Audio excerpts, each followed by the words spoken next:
distinguished guests, ladies and gentlemen, before I say any further words, can we have please a round of applause for Kevin Mack and for his wonderful team for putting on such a wonderful event.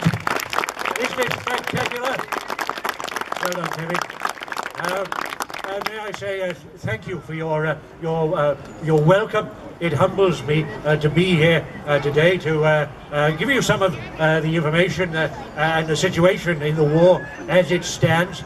As you know, I've arranged a fly past of a Spitfire for you at 10 to 2. But don't need to thank me, ladies and gentlemen. But I thought in honour of our wonderful brave boys of the sky that I would wear my Honorary Air Commodore's uniform, which I was presented many, many years ago. But I would now like to pay tribute to those wonderful boys in blue, those guys that saved us so many times during the Battle of Britain. So with your permission, ladies and gentlemen, I shall read the speech that I gave in Parliament to pay tribute to those wonderful men. Our struggle is protracted and fierce. Suddenly the scene is cleared. The crash and thunder for the moment, but only for the moment, has died away. A miracle of deliverance achieved by valor, by perseverance, by perfect discipline, by faultless service, by resource, by skill, by unconquerable fidelity, is manifest to us all. The Royal Air Force engaged the main strength of the German Air Force and inflicted upon them losses of at least 4 to 1. I will pay my tribute to these young airmen now. May it not also be that the cause of civilization itself will be defended by the skill and devotion of a few thousand airmen.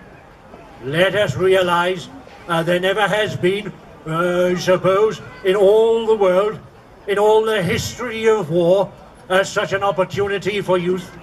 The Knights of the Round Table, the Crusaders, all fall back into the past, not only distant but prosaic. These young men go forth every morn to guard their native land and all that we stand for, holding in their hands these instruments of colossal and shattering power, of whom it may be said, every morn brought forth a noble chance, and every chance brought forth a noble night. These airmen deserve our gratitude, as do all the brave men and women who, in so many ways and on so many occasions, are ready and continue ready to give life and all for their native land. The gratitude of every home in our island, in our empire, and indeed throughout the world, except in the abodes of the guilty, go out to the British airmen who, undaunted by odds, unwearied in their constant challenge and mortal danger, are turning the tide of this world war by their prowess and by their devotion. Never in the field of human conflict was so much owed by so many to so few.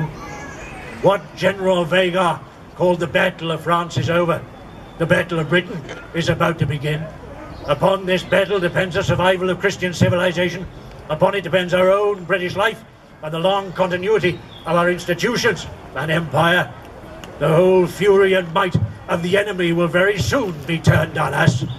Hitler knows he will have to break us in this island or lose the war. If we can stand up to him, all Europe may be free, and the life of the world may move forward into broad as sunlit uplands. But if we fail, then the whole world, including the United States, including all that we have known and cared for, will sink into the abyss of a new dark age, made more sinister and perhaps more protracted by the lights of perverted science.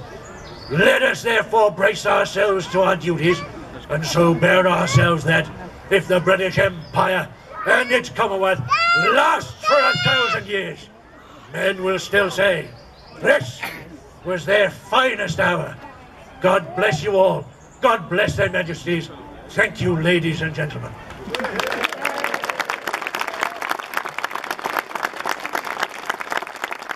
Ladies and gentlemen, 3 cheers for Mr. Winston Churchill.